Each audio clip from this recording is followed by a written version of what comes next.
Hello and welcome to SIY Sew It Yourself. I'm Stephanie Soebbing, your host, and we are back with another tutorial for you guys today. I'm so excited for today's tutorial. We're going to be making a set of nesting baskets with a round bottom. So we're going to learn a lot of great skills and techniques in today's lesson, and you can really have some fun with it.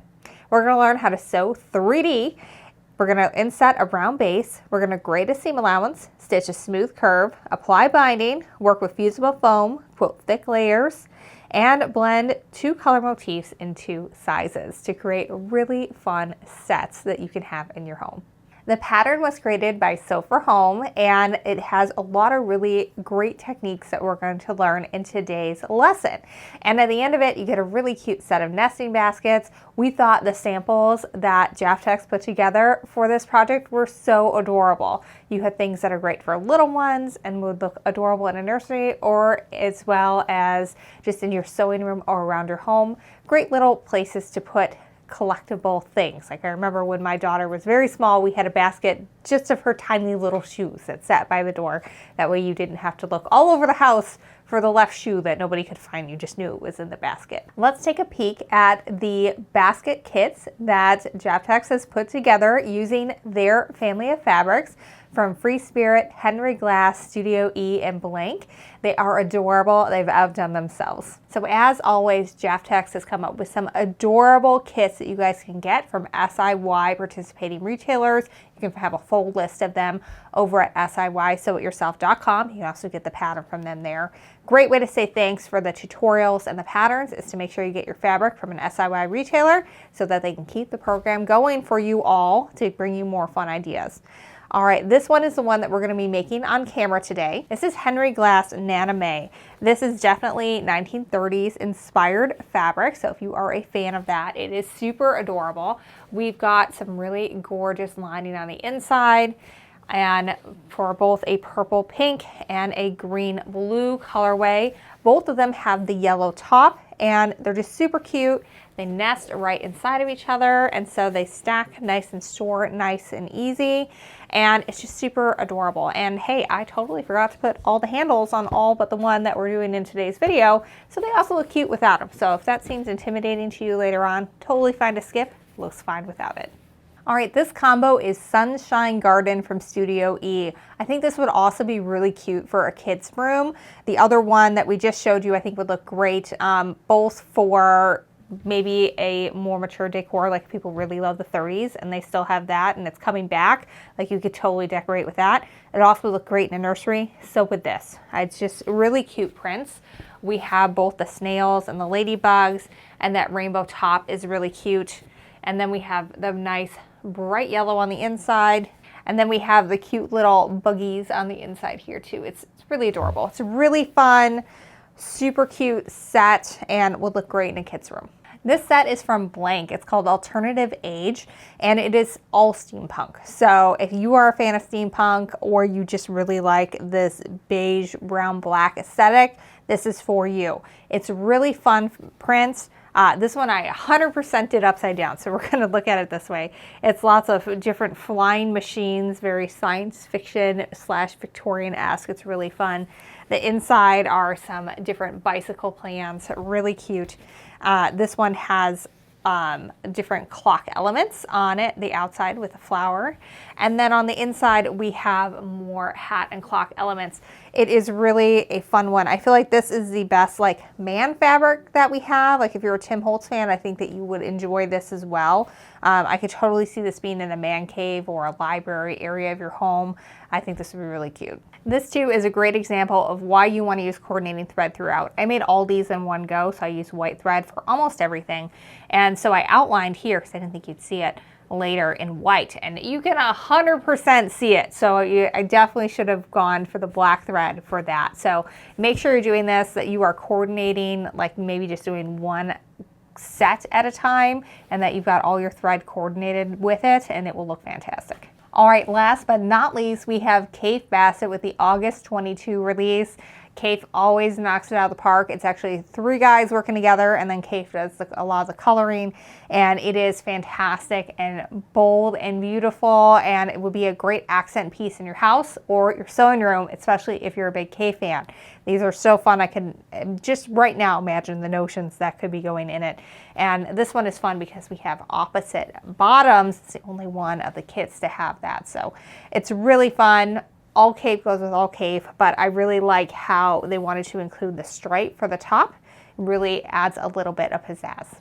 All right, now we're going to go over the supply list that you're going to need in order to make this at home. You're going to want some fabric, obviously. It's great if you can get some from an SIY participating retailer. To find one near you or online, go to SIYSewItYourself.com. Once you find a retailer, make sure you grab the pattern and the template for the basket bottom. They're going to have those. They're exclusive to those retailers, and you can get it from them. A few other things you're going to need, obviously some thread. If you get matching thread to coordinate with your fabric, that's going to be ideal. I'm going to use white in this tutorial so you can really see what I'm doing, and it's really obvious where you might end up seeing a few stitches if you don't go with the matching fabric, because you do see it on the bottom a little bit if you haven't matched it perfectly. You also are going to want some pins, and I found clips really helpful for this project. These are clip-its, but they also have, Clover has some too. The clip-its are a little bit larger. I like those. You're going to want a pen that goes away with heat. I really love the friction gel pens. The quilt police tend to poo-poo on those because the marks can come back in the cold, but you'd have to have it in the cold for a very long time. So, and then they'll go away again with heat. So that's not the end of the world. A little pair of scissors, of course, a walking foot, a zipper foot, and we'll go into all those and what we're using them for a little bit later, and some twill tape for the basket handles, and some foam. Now there's lots of different foams on the market. I have 2 here that I'm going to show you. There is Pellon foam, which is what the original samples were made out of. I use By Annie Soft and Stable. This one is not have any adhesive on it, which I think you could have benefited from in this project, but it does hold its shape very nicely and they stand out lovely. Another great option you might find is this Bosal in R form. This one holds its shape really well, but it doesn't remember the folds from the packaging. This one does have a fusible option, which might be helpful when we are quilting our sides together. All right, now that we've covered our supplies, let's get into the tutorial. So you're going to use the instructions on your pattern template to make sure that you've cut the correct sizes and the correct colors of fabrics. I also really like to label mine with plain address labels, as that way I'm able to know what piece it is and what I'm working with, because there's a lot of pieces and they're all different sizes, and it's just a lot easier to have it labeled with something you can easily remove than have to worry about, well, what one was this, and have to remeasure everything. The other thing you're going to want to do is make sure you print out your template for your basket bottom. When you print this, you're going to want to make sure that you are choosing 100% scale instead of fit to page, because otherwise it won't be the right size. The other way you can double check that is this line here says, confirm your printer output is accurate. This bar is exactly 6 inches long. So you're going to put your ruler on that, and if it measures exactly 6 inches, then you've done it correctly. It is 100% scale and you're good to cut this out. You're going to print 4 of these and then tape them together to create your bag bottom template. And that's what we're going to use for both cutting our fabric and the foam that's going to go on the inside. So make sure you do that first, get everything prepped and ready to go, and then everything goes a lot smoother. I found when I cut everything first and then I sewed everything, it took me about 2.5 hours per basket. So if you're doing a set of 2, plan on about 5 hours if you are an advanced sewer. If you are a beginner, it might take you a little bit longer than that as you're getting used to some of these techniques for the first time, but definitely a weekend project for sure. So we're going to start here with our basket bottom. I've already taped together my templates to create that basket bottom, and I have my 2 lining pieces and my outside pieces right here. I'm going to go ahead and remove my labels from them, so I'm good to go, and give them a press, because once I get this all ready to go, it's going to be hard to press it at that point. It's going to be a lot easier right now. All right, so now I'm going to take my 2 pieces and I'm going to put them so the wrong sides are together, like they will be when they're sewn together with the fusible foam on the inside. I'm also going to go ahead and put a couple of pins in, not quite at the full top and bottom. I just want to make sure that I'm securing these layers together so that way I can mark out my circle and cut these both as one. All right, now I'm going to take my template and I'm just going to lay it right on top, and I'm going to take my removable marking pen and I'm just going to mark my circle around the edges.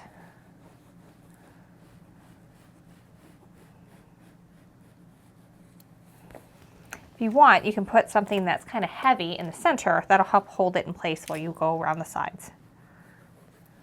Once you're all done, you can remove your template, and now I can see my circle going around the edges. I'm just going to go ahead and cut on that. Now when you're all done with this template, what we're going to do is we're going to cut on this dotted line to get the size that we need for the foam insert. Now you can make a copy of this if you think you're going to make a bunch of them, or you can just cut on the original and maybe print some more later. Now I'm going to take my piece of foam and I'm going to pin that in place and trim around it.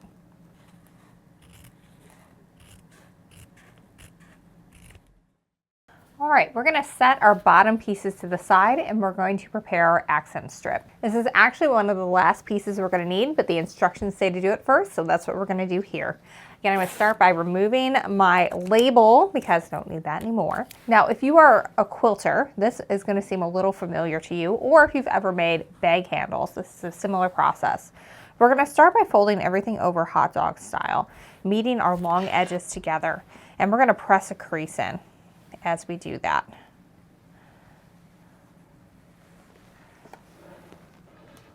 All right, now we're going to unfold and you can see our crease line right here.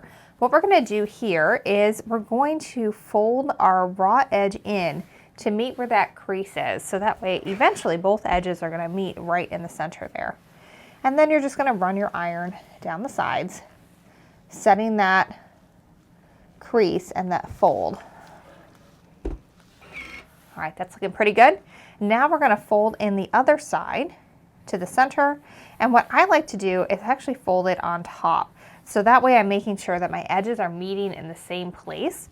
And I'm going to work and press going down the strip doing that.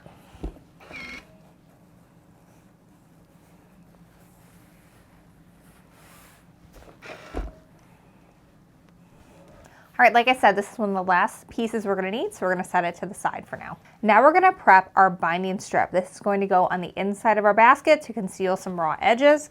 So again, I'm going to start just by taking off my label. Now this one, we're just going to press in half with the long edges meeting.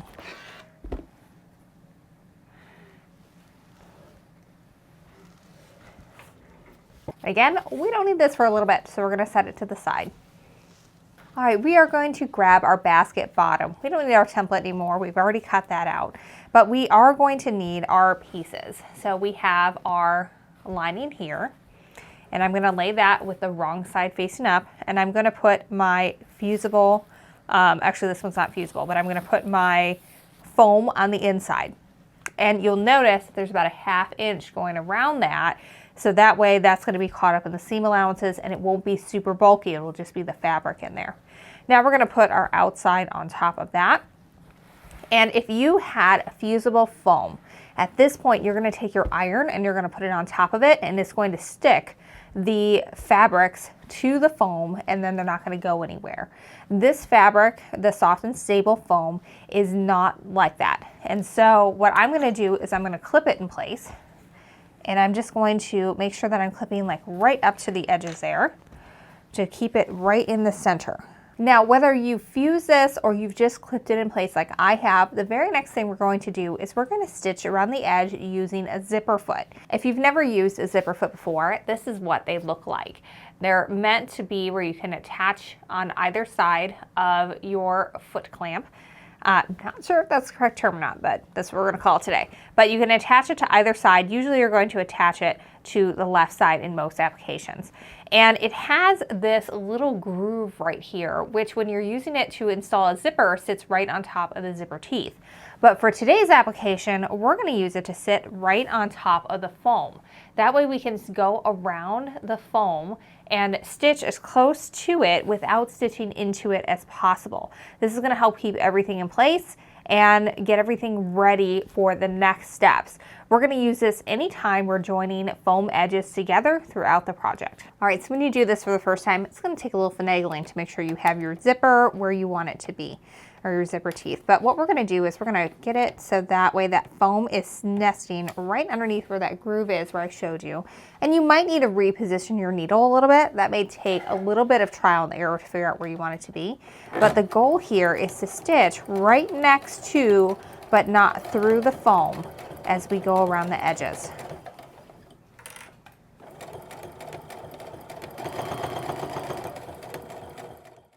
When you're all done, it's going to look a little something like this, where you can clearly see the puff from the foam in the center, and then the edges are kind of batted down around it. So this is great. This is what helps create the dimension of the basket and helps it stand up all on its own without anything inside of it. All right, we've got a running theme here of setting things aside until we need them later. So we're going to put this to the side. Next, we're going to grab our bag sides, both our exterior and our lining. And again, I'm going to start just by taking off my labels and pressing them. Next, I have my outside piece, my friction gel pen, which goes away with heat, and a ruler, because I'm going to mark 1-inch intervals that I'm going to quilt down to get everything secured and create some dimension in the outside of the basket. I'm going to start just by lining up the 1-inch mark with the outside of my piece. And then I'm just going to take my pen and draw up and down the sides of that. All right, I can see that there. So what I'm going to do next is I'm going to line up my 1-inch ruler mark on the line I just drew. And as I go down, I'm also making sure that I've got inch lines lined up on the top and bottom. That way my lines are going to be nice and straight going up and down my basket. I'm going to keep on doing this until I've made it all the way across the outside.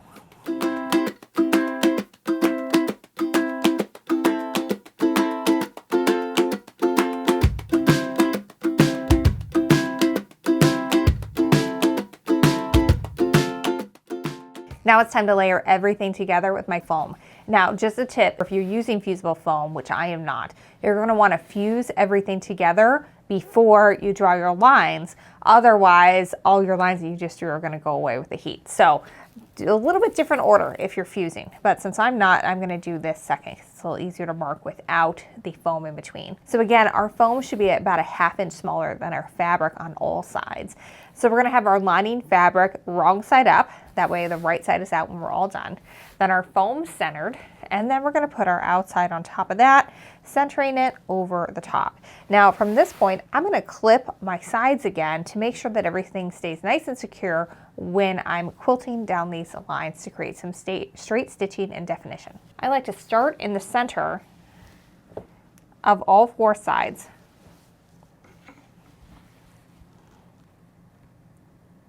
That kind of ensures that everything stays center.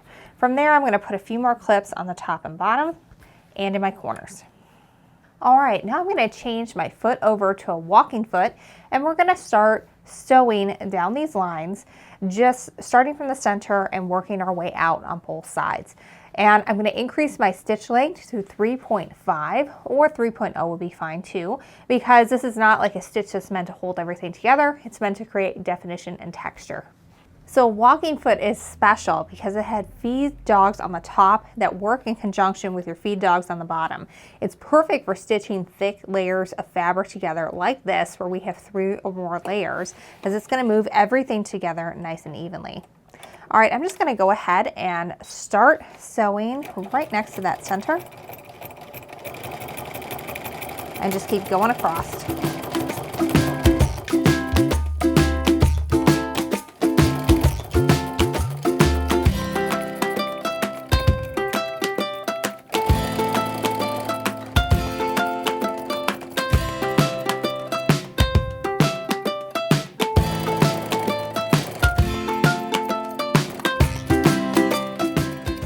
Once you're all done quilting the straight lines and creating this lovely texture, we're going to go over with our iron just to remove those lines that I made with my friction gel pen. Make sure you are following whatever instructions your removable pen is. Some of them have to be sprayed with water, some of them go away with heat, but just follow the instructions that came with yours to make sure that you don't accidentally heat set that in forever. We want to disappear, not be there for all of eternity.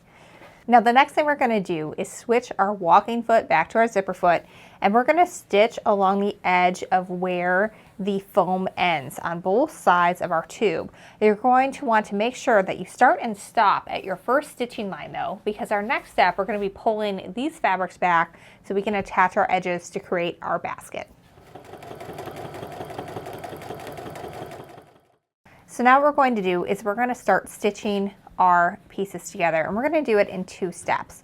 The first thing we're going to do is we're going to match our outsides together, and we're going to make sure, we want to make sure that our foam is lined up right on top of each other there.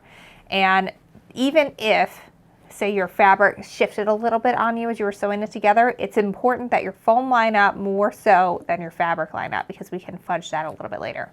Now what I'm going to do here, once I have everything nice and lined up, is I'm going to take my clips and I'm going to clip the lining out of the way, because I'm going to take my zipper teeth next. I'm just going to stitch down the sides of this, just only in the fabric. But I want to make sure that my lining is out of the way, because we're going to sew that together separately.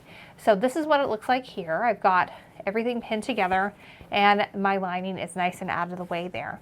So now we're going to take the zipper teeth, or the zipper foot, and we're going to stitch straight down here, joining our outsides. And again, we're not going to stitch in the foam, we're going to stitch right next to it.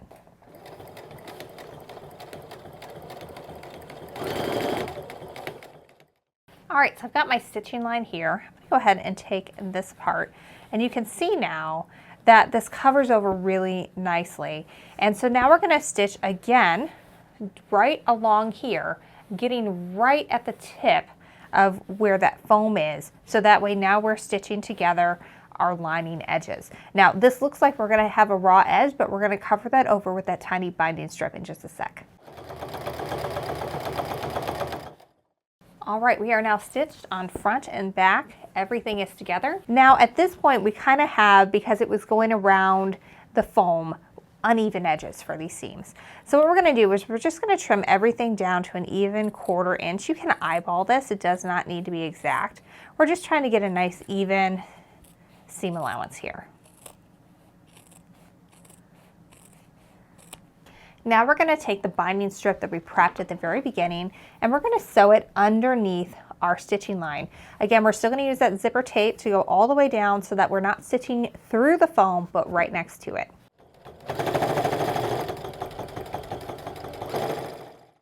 All right, now we're going to take our piece of binding and we're going to fold it over the edge. And I'm going to go ahead and clip this into place. And you can make this as large or small as you want. Just even is the best. What we want to do though is we want to cover that original stitching line, so that way that is nice and concealed when we stitch down it one final time. All right, so we're going to stitch one final time down the side of this, again stitching only through the fabric and not through the foam. All right, now we've got a nice tube where you can tell clearly that this is now going to be part of our basket. So you can see we've covered over all those raw edges. It looks fantastic. It'll look really good once everything is all situated in there. And so we're going to grab our piece again here for our bottom. You're also going to want to grab your template that we had from earlier. I'm using mine, and if there's any directionality to it, you might want to line up these lines. Like if you've got stripes, you want to make sure that they go with the stripes. This one doesn't, they're all kind of going in a circle. But what we're going to do is we're going to match the corners here. So I want to make sure that I'm putting some clips in at all 4 corners here, the north, south, east, and west. That's going to help me line everything up a lot better when we put the basket together. So I'm putting that on there. And we're going to do some clips here as well. Now remember, if you have directional fabric, you want to make sure that the bottom of the fabric is hitting the bottom of your bag or your basket bottom. I definitely screwed that up on one, so you want to make sure that you're paying attention to that. Now I'm going to go ahead and just put a clip also in the bottom here. Now, the other thing we want to make sure is that we are matching kinds here. So you can see I've got what is going to be my outside here on the inside. So I want to make sure that I've got basically all my boo flowers facing the same direction. If it was like this instead, then we would be not having the lining in all the right places, and that's okay. All right, so what we're going to do here is we're going to start matching this in place. So you can see here where I have my binding. That's where I want to match with one of my pieces. And what I like to do is fold it over so we're fully covering what that seam was. And I'm just going to put a clip in. You can also use pins. I really preferred kind of a combination of clips and pins, and I'll show you where I use pins here in just a second. But I really like the clips because I poke myself less with them. They're not really possible to do that. But also I find them really easy to kind of poke things in place. All right, so I'm then moving across to the other side. I've got my north and my south in, and I'm kind of matching up so that the end of my clip is even with where my stitching line was, both for my bottom and my tube, and that'll help everything stay in line a little bit better later. All right, so I did not match my corners, so I'm kind of just eyeballing where this should end up, and I'm just going to clip this one here too. And you might find that your basket bottom maybe isn't the exact same size as your tube. Don't panic, it's fine. You can ease in a little bit and it won't be the end of the world. But it is something to definitely strive for if you like making these and you want to keep doing it. All right, so now I'm just going to keep working around and kind of get the quarters lined up here. And again, I'm trying to match up where those stitching lines are because we want to really make sure that we're going to conceal those basting stitches as much as possible. And if you have used thread that coordinates, then you have less to worry about with that. Now, it was at this point that I came in and did my combo of my pins.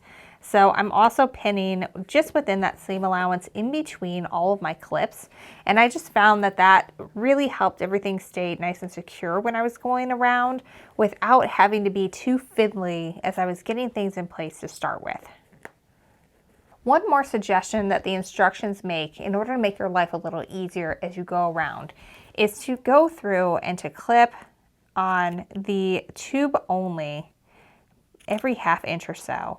So like maybe like in between and kind of near your stitching lines. And that is going to allow things to kind of flare out a little bit better. But what you want to make sure when you're doing it is that you are not stitching through the line where you're going to be sewing. So our goal here is going to be to stitch right on our stitching line. We don't want to clip so far from there. So maybe if you just aim for like maybe 3/8 of an inch in, that should be fine. Biggest thing is just don't go too close and you'll be okay.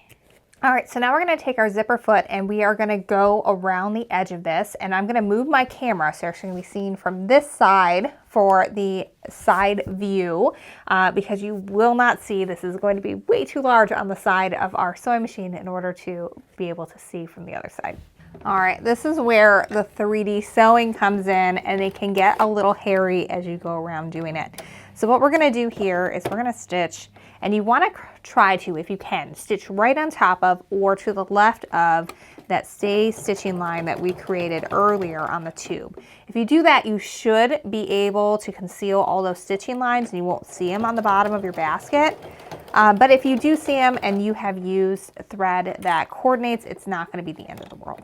So I'm just going super slow at this, constantly repositioning what I'm doing and what I'm working with, because this is the smaller of the two baskets, and so it's some tight curves, and that's okay. It's not the end of the world if you take your time with this, and you are going to stab yourself with some pins. You're just going to have to accept that. It's going to happen, but the results are going to be worth it. All right, so we've got our basket bottom sewn to our basket top. It's looking very funny right now because we've got to do the same binding trick going around the edges here as we did for our inside when we joined our edges here. So first we've got to prep that strip. So we're going to start prepping our binding strip by folding it hot dog style and pressing that down. Now we're going to sew a 1/2 inch seam allowance, and because I'm lazy and I don't want to switch feet, I'm actually going to mark where that is. That way I can just stitch down with my zipper foot. Now we're going to press this part of the seam open, and we're going to fold it in half again and give it one more press.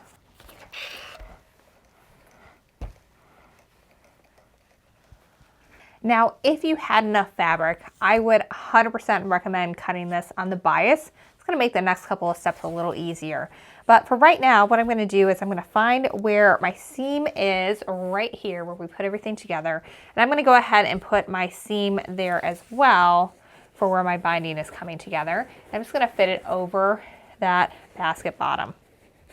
Now what I want to do is I'm going to line this all up so that everything is even with the edges of where our raw edges are for our basket bottom. We're essentially doing the exact same thing when we put seam binding over the raw edges of our inside of our basket walls, but we're doing it in the round this time, so it's a little bit more complicated. And I'm just going to keep working around doing that the same way I did when I was attaching my top or my bottom to the tube, where I'm just kind of working first at those 4 corners. And then we're going to fill in clips as needed in between. All right, now we're going to stitch around again right along that seam. This one is okay to be just on the inside of because you're not going to see it in the end because we're going to flip that binding over just like we did when we were doing this part. I'm not going to lie, this part is very fiddly. It is the most challenging part to get everything kind of arranged just so. You kind of want to smash down your basket while still keeping your edges together. Start kind of in the middle. But do take your time because this is where it can look a little sloppy if you just kind of try to go through it very quickly.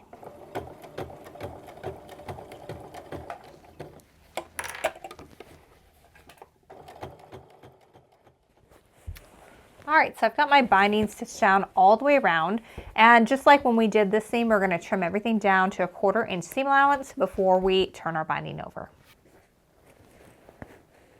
All right, I've got my trusty clips back out.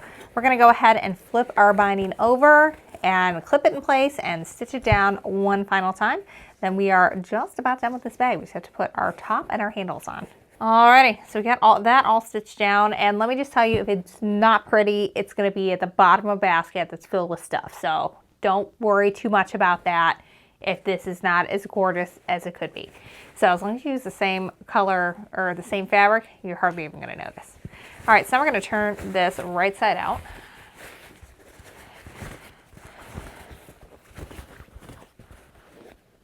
And this is why I recommend using the same color thread. So we can see here just little bits of where that stay stitching line is poking through.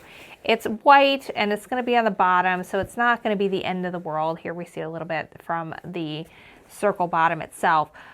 But if I would have used like a mint green, that would have been barely obvious at all. It would just absolutely look fantastic. So we are almost there. We're going to attach our top and our handles, and then we're calling it done. So it's looking pretty cute. It's almost ready to fill some stuff up. We just have a little bit more to do before we're ready to go. All right, so we want, remember we had about a 1/2 inch on the top here where this little stitch line is that has no foam in it. Well, we want to get rid of that before we put the top focus fabric on, because that way it can sit just right on top of that foam and it will feel nice and full all the way to the top. So that's just a super simple thing. We're just going to snip up to that stitching line, and then you're just going to cut around so that you are cutting off that extra fabric that does not have foam in it. Now the pattern shows you 2 ways to put your top along your basket. I'm going to show you the way to where you can do it all in one stitch, because I don't know about you guys, at this point in a project, I'm usually ready to be done in as few steps as possible. So I'm going to show you what the few steps as possible version is. So I'm taking my handles first, and I'm going to get them arranged on the sides of my basket. So I'm just going to kind of, okay, here's about center, put a clip in just so I know where that is. Now I'm going to position my handles just on either side of that there. So you can see I've got like my 1 inch guide there. So I'm just going to go ahead and use that as a guide so I can get that in place. Then I'm going to do the same thing on the other side.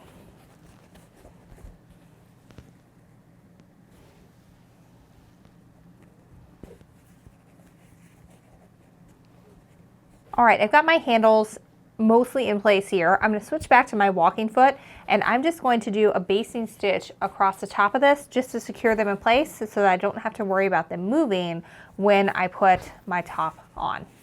All right, I'm just stitching this down, keep it in place for when we're ready to stitch the rest of the top on.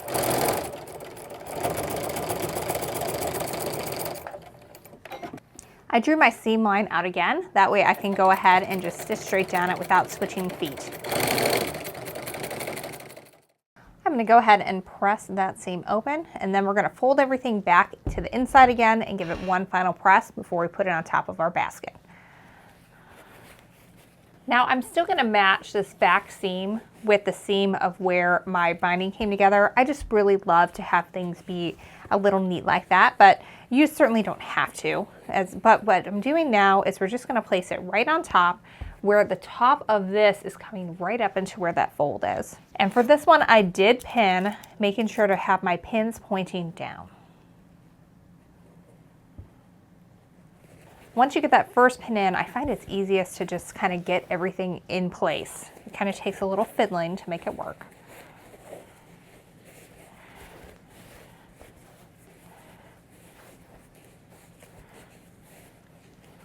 All right, that's more or less where it's going to stay. So now I can go around and pin my corners, and then on the insides of that again at my quarters.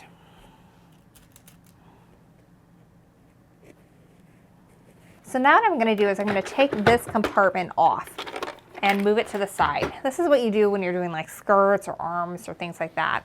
And what it allows you to do is just slide the basket over your sewing machine throat. It makes it a lot easier to go around circles like this because then you're not squishing things in. You can just sew from the top. It makes just life so much easier this way. So what I'm going to do is I'm just lining up the edge of my top of my binding here with just the inside of my walking foot here. I'm going to go up again to 3.5 seam allowance because this is a top stitch. It doesn't need to be super small. And then I'm just going to slowly go around, and you can see that everything kind of just comes right on top, and it goes really easily around like that. Make sure to go nice and slow over that twill tape handle.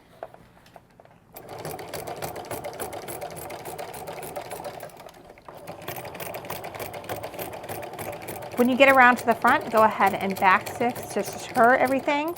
Then you can clip your threads. One final thing that I like to do just for a little bit extra pizzazz is just take my iron and just go around the edge of that and just kind of press on the inside, or you can put it over the edge of your iron too. And that also works if you want to go from the outside. And it just helps everything lay nice and flat and look extra smooth. Well, we have done it. We have created our basket. It's got cute little handles. It's adorable. It is just the cutest little thing. I love this. And I think the possibilities are endless for this. You could really customize it to do your decor. You could do it with your kids' favorite themes or your grandkids' favorite themes. I think these would look adorable in a baby nursery to have, you know, the diapers in and the little lotions and things and diaper creams that they need. I think that this is just really has many, many uses, and they're fun to make. They definitely are cute. I would not suggest making a whole bunch all in one sitting, but a couple at a time are super fun to do, and it definitely is a really good weekend project if you're just going to do a set of 2. All right, well, make sure you go check out SIYSewItYourself.com. You can find a participating SIY retailer there where you can get the pattern for this, and they also have kits available with all the options you see behind me. So make sure you check one of those out so you can get some fabrics. A great way to say thanks for the free content and the tutorials is to make sure you get your fabric from an SIY participating retailer, and they're the ones who are part of the Jaftex family of fabrics who carry FreeSpirit, Studio E, Blank, and Henry Glass. So lots of really adorable fabrics and lots of really great projects to inspire you. While you're there, make sure you check out some of the other fun, fast projects that are great for beginner sewers or advanced sewers who are just looking for something simple that they can do in an afternoon or weekend. All right, make sure you check out all the goodies, and until next time, happy quilting.